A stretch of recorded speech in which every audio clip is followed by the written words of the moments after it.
This is the Affluent Entrepreneur Show for entrepreneurs that want to operate at a high level and achieve financial liberation. I'm your host, Mel Abraham, and I'll be sharing with you what it takes to create success beyond wealth so you can have a richer, more fulfilling lifestyle. In this show, you'll learn how business and money intersect so you can scale your business, scale your money, and scale your life while creating a deeper impact and living with complete freedom. Because that's what it really means to be an affluent entrepreneur.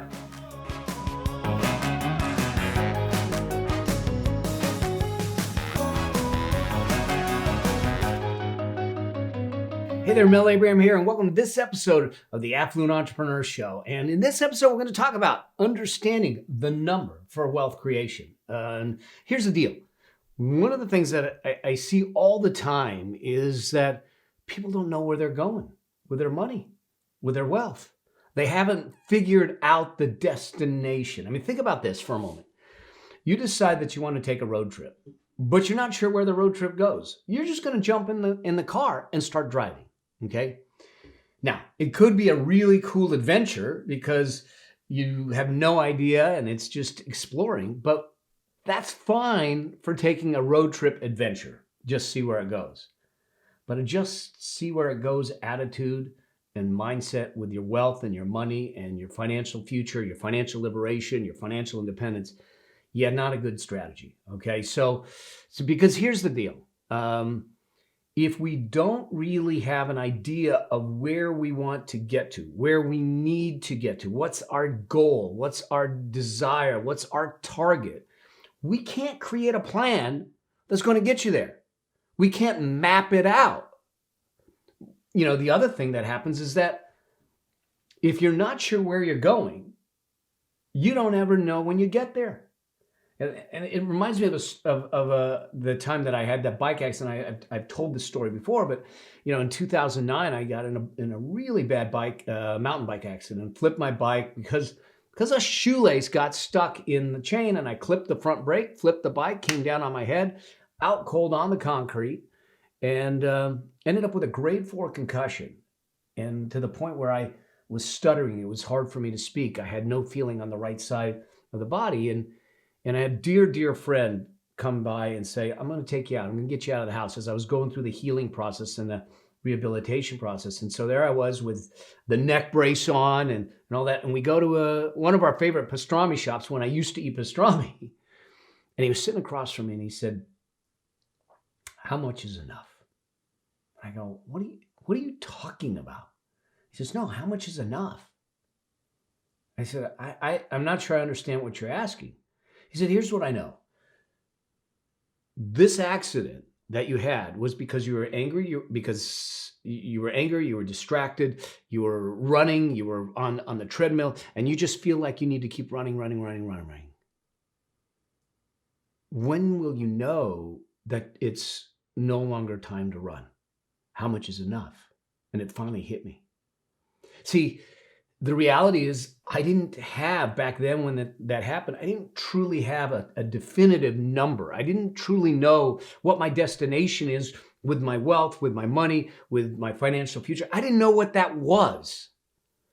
So I was never going to know if I got there. I was never going to know if I already passed it. I was never going to know any of that because all I was doing was saying, just run, keep running, run, Forrest, run. That's what it felt like. I just kind of running. And so there's a lot of folks that seem to do that. They just get on the treadmill. It's what I call treadmill entrepreneurs. And we get on the treadmill and we start running. And we say, all right, I'm just going to keep generating. And as long as I can keep generating, I'm good. And you just keep running. And then to generate more, the only way you know how is to run faster and run longer, run harder. And all of a sudden, there's a breakdown. There's an accident. There's something. And so my question for you is, do you know what your number is? Now, maybe you do, maybe you don't. But we're going to talk about the math behind the number. We're going to talk about the variables that you need to consider for the number. We're going to talk about the mistakes that most people make with getting to the number. Because what I don't want you doing is chasing the moon if you don't need to. I don't want you overshooting. Now, it's a great problem to have. Let's face it. If you need $1 million, if that ends up being your number and you end up with $2 million, that's a great problem. unless in order to get to the 2 million, you stressed yourself out, you depleted your health, you affected your relationships, you didn't have the experiences, and you didn't live the richer lifestyle on the journey. And it cost you life to get that extra million when you didn't really need to. Alternatively, maybe you undershoot it. Now all of a sudden you think that $1 million is enough, and really $1.5 million is what you need, and now you've undershot it. So it's really important for us to get clear on what that number is, why that number, how we got to the number, and what it's there to support. Now, here's the thing. Most people in the financial services industry, they come at this question with income-based solutions and an income-based plan. Here's what I mean by this, is that they look at it and they say, oh, you're making $60,000 a year. Let's replace the $60,000 a year. And so they're basing their analysis and their plan based on replacing your income, which is fine, but it may not be the right number. What I think we need to do is, rather than focus on the income and replacing the income, we need to focus on the lifestyle. Everything we do, everything I do is lifestyle based now. Everything that we do, we look at through the eyes of how does it affect our lifestyle? How does it affect my customer's lifestyle? How does it affect my team's lifestyle? How does it affect my family's lifestyle? How does it affect lifestyle? Because every business, every financial, every money equation has lifestyle as a variable in it. We just don't realize it. Okay, so we look at it from a lifestyle-based solution and say, let's start with understanding what the lifestyle is that we want. What is it that we're trying to create? What is the vision for the life? In the Affluence Blueprint, we spend time with the clients and our members to go through and create that affluence vision. What is the vision, so we can come to a plan to get them to the vision based upon the lifestyle that they want to create, not based on income stream that they happen to have. Because Lord knows, if the income isn't going to pay for the lifestyle you want, then we need to change that. See, so I want us to spend time understanding, how do we get to the lifestyle-based solution of your wealth creation so we can make that happen. And I'm going to take you back. We're going to go down memory lane a little bit, because I think it's really important to understand where some of this starts to come from. And that is this, is that there's this idea back when called pension plans. And so what ended up happening is that in the 1800s, military personnel would get a pension for the services that they rendered. So when they were disabled, or when they retired, when they stopped serving the armed forces, they would get a check every month. They would get a lifetime income. It wasn't necessarily 100% of their income, but there was a military pension that they got. And around the late 1800s, private companies started to look at this and say, God, we could do this for our employees also. And in fact, in 1875, American Express was the first company to create a private pension plan for its employees, because they understood something. They said, these, at least at that time, these employees are dedicating decades of their life, if not their whole working life, to working for our company. And we want to take care of them. Now, it had a twofold effect. It allowed them as employees to get comfortable that they had lifetime income, a pension, a check that they would get every month once they retired. The other thing that it did is it allowed American Express and other private companies, when they all started to jump on the bandwagon, to retain their employees longer. Because the employees knew that as long as I stay working here, for every year I work, I get more in the pension. That check gets bigger, I get more out of it. And so what ended up happening back in the early 1900s and literally into the 1950s, 60s, and 70s, is that you had a high level of retention. People working 30, 40, 50 years with the same employer, the same company, because they know they were building up their pension. They were building up that lifetime income stream, that lifetime check that was going to come to them. My wife, Stephanie, her first job, she worked 22 years for the same company, which is really unheard of in that time, because what happened, and we'll talk about why this happened, or partially why this happened, but by 2014, the average tenure for an employee in a job was less than 5 years, 4.6 years based on the Bureau of Labor Statistics. Okay, 4.6 years. It wasn't 40 years like it was before. It wasn't 30, 40, 50 years. So you weren't getting the tenure in there. And now, does that have to do only with pension? No, it's a variety of things, but that was one of the things that would keep people in play and in place. Now, what happened to pensions? What happened to this whole idea of lifestyle income? Now, here's what happened. Part of it was that as these companies were putting these pensions in to take care of their employees, and I sit on a pension committee for one of the companies that I'm on the board of directors for, and we run the pension plan, we run the investments, we do all of those things, and we make sure that our employees and the recipients are taken care of, that we're watching the account for them. In effect, they realized that people were, living longer, so their monthly checks had to last longer, which made it more expensive. 2, interest rates dropped, and there's a lot of math to this, but it was just getting really expensive to keep pension plans in place. And right around the late 70s, 1978 or so, the government decided to put in something called a 401k. They created the possibility of doing a 401k. Now, here's where the difference is.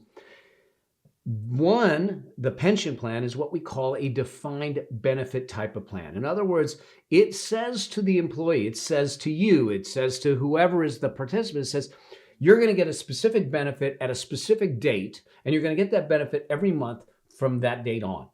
So it defines the benefit that you're going to get. Okay? What happened with the advent of IRAs and SEPs and 401ks and all that was that we moved away from a defined benefit type of structure to what we call a defined contribution type of structure. And I don't mean to get technical, but I think it's an important distinction that the public did not understand. And I think this is why we're where we're at, because it's important to realize where we've gone. The defined contribution structure says to the businesses and the individuals, to you yourself, you can put a specific amount of contribution into a plan every year. For instance, IRAs in the US right now, you can put in $6,000 unless you're over the age of 50. 401ks, profit sharings, it ranges between $20,000 and $50,000 or so, give or take.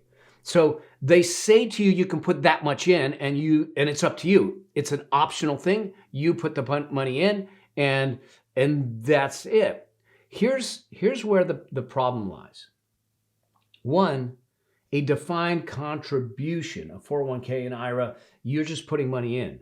There is no guaranteed income. There is no lifetime stream of income. There is none of that. The only promise you get is that when you go to retire, there will be a pot, a kettle, a pool, hopefully a large pool of cash, investments, and money available for you to live on and retire on.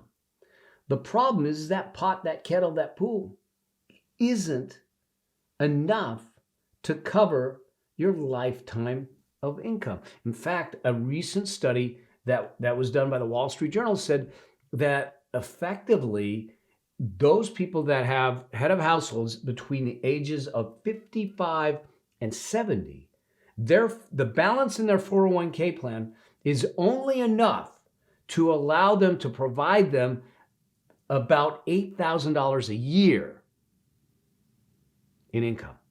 $8,000 a year, $700 a month.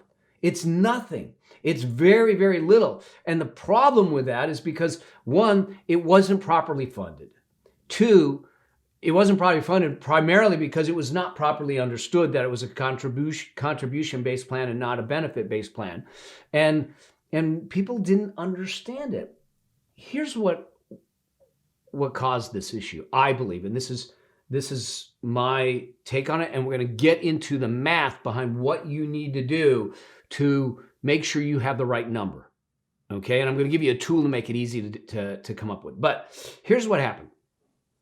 When we talk about a defined benefit type plan, a pension plan, y'all only had one decision to make. And that was, how long am I going to work for?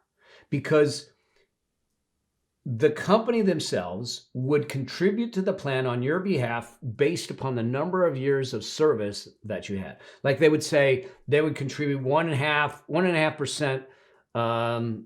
You'd get 1.5% of your salary for every year of service. So if you worked 40 years, you'd get 60% of your salary as a benefit.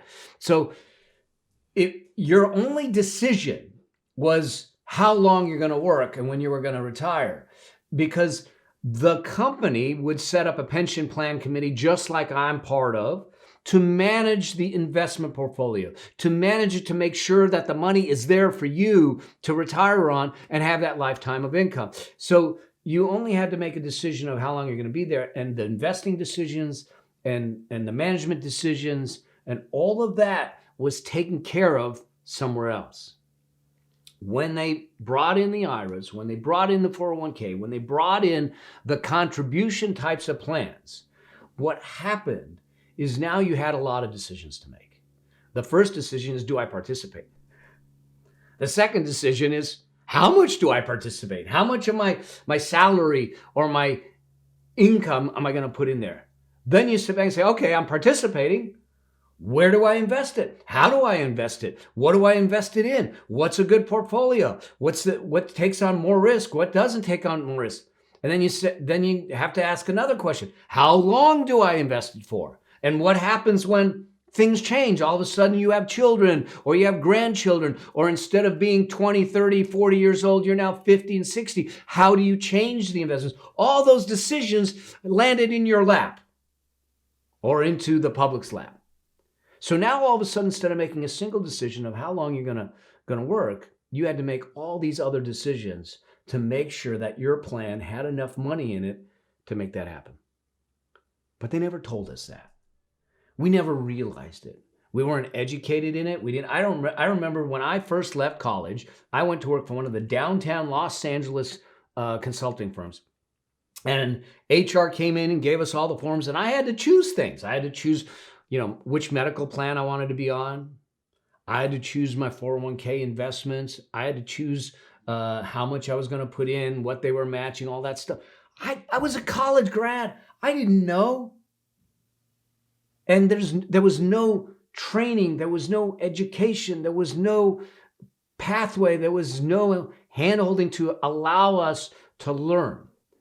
Hence, what ends up happening is that we end up in a situation where 401ks and personal retirement accounts are not funded at a level to give you the financial wealth that you need to give you the liberation and freedom that you deserve.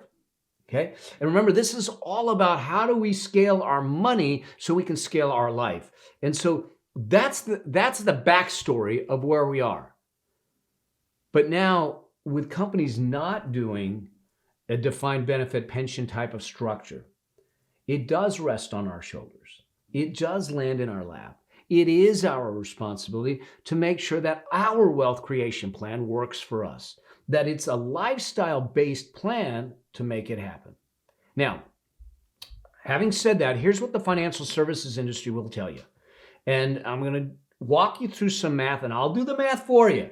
But then we're going to talk about the flaws in it. I'm going to tell you the things that you need to consider and how to do it differently so you don't fall short or you don't stress yourself running a lot farther than you needed to run, okay? So the rule of thumb that if you talk to a financial services person is that you take your current income and you multiply it by 25, And that should give you the amount that you need at the date of retirement. So you can then draw out 4% per year and live off of it. So let's just do some math. I'm going to jump to my iPad. We'll do some math. I'll do the math for you. And for those of you that are listening and not watching, totally fine. I'll make sure that these notes are in the show notes for you. So we'll make sure that the link is there to make that happen. All right. And then I'm going to give you a link also to a specific tool that's going to help you kind of play around with this math so you get an idea of what you need to do and how to do it. So here's the thing. Let's just run through some numbers. If we assume that we have $60,000 a year and we just do the ballpark math that they say to do, you multiply it by 25. And so what that tells you is that you need approximately $1.5 million as a machine so you can then generate the income to live off of. And the way they generate the income is they assume that you're going to live off of 4% of it. 4% of that is going to give you your $60,000. Okay. So now you know that in order to live off of $60,000, I'm going to draw down 4%. That's the withdrawal rate that they've been using for years. And so I need $1.5 million. Here's the problem with this. This is the mistake that I think they're making is, again, they're focused on the current income. The question that really should be asked is $60,000 the right number? Is $60,000 the number that you need to support the lifestyle you desire? Is $60,000 the number you need to support the lifestyle you desire? Because if it isn't, then this mathematical exercise is useless. Okay, because what we're really trying to do is create a lifestyle plan, an affluent life that is funded by a financial machine that you are completely liberated and independent from. Let's look at something that happens. So let's play around with these numbers. And so if this is example 1, let's look at example 2. Let's assume that, yes, you're earning $60,000, but really the lifestyle you're trying to support in retirement only costs $40,000, okay? And so now I multiply that by 25, and instead of needing $1.5 million, all you need is $1 million to create the $40,000. Now think about this. Think about this.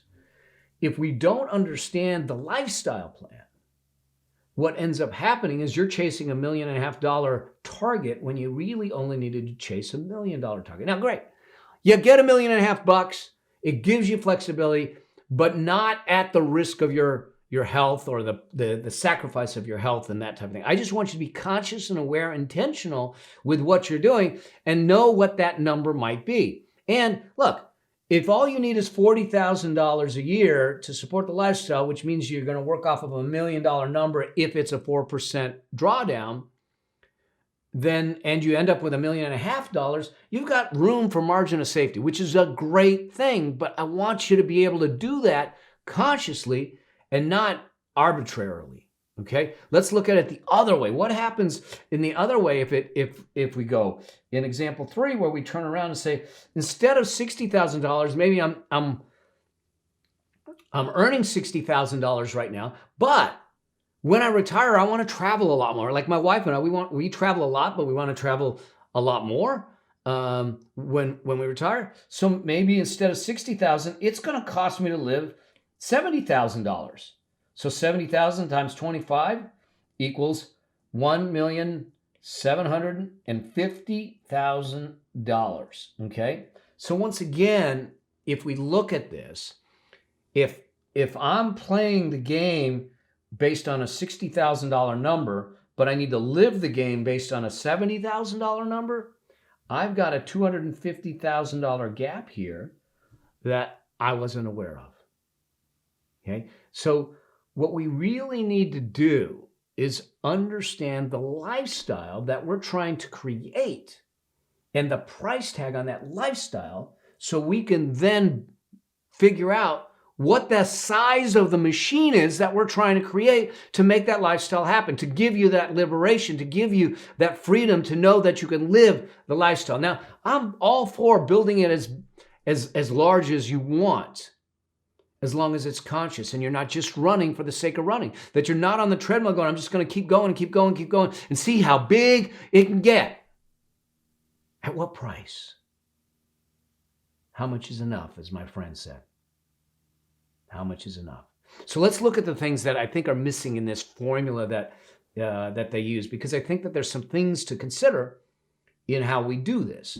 And there's four inputs, four things that will affect the amount that you need and how you're going to grow your wealth. And so if we look at those four things, you're gonna look at it. Now, the first thing is going to be driven by this whole idea of income. Okay, it's one of the first things. Income. How much income are you earning?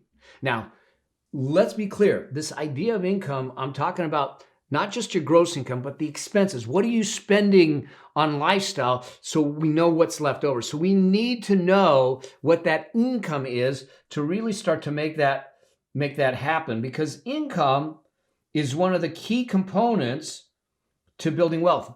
But income itself does not create wealth. Income solely creates cash flow. What you do with it, how you invest it, how you save it, all those things, that's what creates wealth. Too often we think, I got income, so I'm good.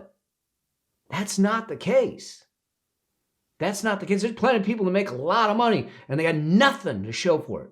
They've got no peace of mind. They got no investment. They've got no financial freedom. They got no financial. They are trapped on the treadmill, running as fast as they can because they have set up a lifestyle that doesn't make sense. So the first variable is to understand your income. The second variable is to really get clear on your savings rate. What do I mean by that? Savings rate. This is the percentage of your income that you're going to put away into retirement, into investment accounts, into all the things that you want to invest in. So it's the amount that you're going to put away. Your savings rate will have a direct impact on the size of the machine and the speed in which you create the machine that you're trying to create. Now, we tell our clients and the people that we work with that over time, I truly want you moving to a point where you're putting 15 to 20 to 25, even 25% away on an ongoing basis to build that machine. Here's the thing. If we can front load your investing earlier in your life, time will do the heavy lifting. You know, I look at my son and his wife, 30 and 27 years old, 3 homes and a multi-million-dollar net worth. They're at 27 and 30. They stay on the game, stay on task to 35 years old. Then the foot soldiers, the money itself, will do all the heavy lifting to grow. They did all the work up front. So let's front load your investing to allow the time value money, compounding, and growth to do the heavy lifting. We'll talk more about that in other episodes. But so here's the thing. We want income, savings rate, then the third characteristic or the third input, the third thing that will impact our ability to grow our wealth is investment returns. I mean, how much are you earning on the investments? In other words, what are the investment returns that we're getting in here? Now, let me get really, really clear here. We want higher investment returns. Okay, we want higher investment returns. However, higher investment returns doesn't come without a cost. The relationship between higher returns on an investment means typically higher risk in the investment. Okay, let me say that again. The relationship of higher returns in the investment typically means higher risks in the investment. So there's a reason that when you put money into a savings account right now, you get 0.2%. But if I go and loan money out to someone on a piece of real property, a trust deed, like I become a lender, I get 10 or 12%. I get much greater returns. I get much more income from it, but I'm taking on the risk that this person is going to default on the loan, and now I have to go after them for collection or foreclosure on the property, all of those things. So understand that higher returns typically come with higher risk. And so your risk level, your risk tolerance level is dependent upon your individual circumstances. The younger you are, do you have a bunch of kids? Do you not? The stage and age of life, all those things. Like at my age, I don't take a lot of risks anymore. I mean, I do, but with portions of the portfolio strategically. But I don't need to go after aggressive returns to make anything because I front loaded the investment portfolio and it built it enough that I can do that. Now, my son at 30 years old and 27, I got some clients that are in their mid 30s. They have the ability to take on a little more risk because they have a longer runway. I'm going to be going into I'm going to be 60 this year. So understand, what I really want to make sure you're clear on is the fact that investment returns are not, that they're connected to risk. So higher returns, higher risk. Typically, we don't just go after big returns because that means that we're taking on undue risk. But there needs to be a balance. You want to use a risk tolerance assessment. We do that with our clients in the Affluence Blueprint. They go through an assessment to understand what's an appropriate investment based upon their circumstances in their lives to make that happen. And so I think that we can look at it in a lot of different ways to make that happen. Then the fourth piece of this, and I touched on this already, but the fourth piece of this is time. Okay, time. The more time you have between putting the money in and needing the money out, the more time will do the heavy lifting for growing the investments. And so instead of looking at this whole thing in the sense of, well, let's just take an arbitrary 4% and draw 4%, what I think is more important is you start to understand, what do I need? What's my savings rate? What do I think I can earn on it? My investment plan. And then how much time do I have before I'm going to need it?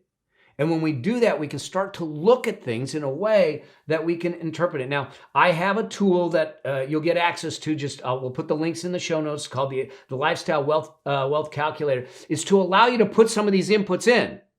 And then it'll give you the numbers that you're looking at. So you'll be able to look at it and go, well, what happens if I need it in 20 years? What happens if I need it in 30 years? What happens if I only earn 3% or I earn 8%? What happens if I save 4%, 10%, 20%? You'll be able to see the numbers and you'll see what it's going to take for you to get to the number for your lifestyle plan. It makes it really easy, but I want to walk through this with you. Let's walk through some numbers so you can see how this is going to play out through that. And so if we look at this, and we'll use the same $60,000. So if I use $60,000 and I say, let's assume that I'm going to save $5,000 a year. $5,000 a year on $60,000 is about an 8.3% savings rate. Okay, 8.3% savings rate. If I invest that over time at say it's 8%, okay, for 30 years, okay, that's going to give me approximately $618,000. Okay, so if you think about those four variables, here's the income, here's the savings rate. So we're going to want to try and push your savings rate up as high as possible. This is the investment returns, and this is time. But this will give you the math behind it. Now, let's play around this. Let's see what happens when the savings rate changes. So we do the same $60,000, but instead of saving $5,000, we double it. And so we're going to put away $10,000. So $10,000 puts us at about a 16.6% savings rate. So it puts us up there at the lower end of the range where I'd love for you to be. And then now all of a sudden your time and everything's the same, but now instead of $600,000, you're going to have over $1,244,000. Okay. So we over double it when we do that. So the savings rate has an impact. Now let's assume that we go to the full 20% here. So I go to 20%, which means that I'm going to go to $12,000 saved, which is 20% savings rate.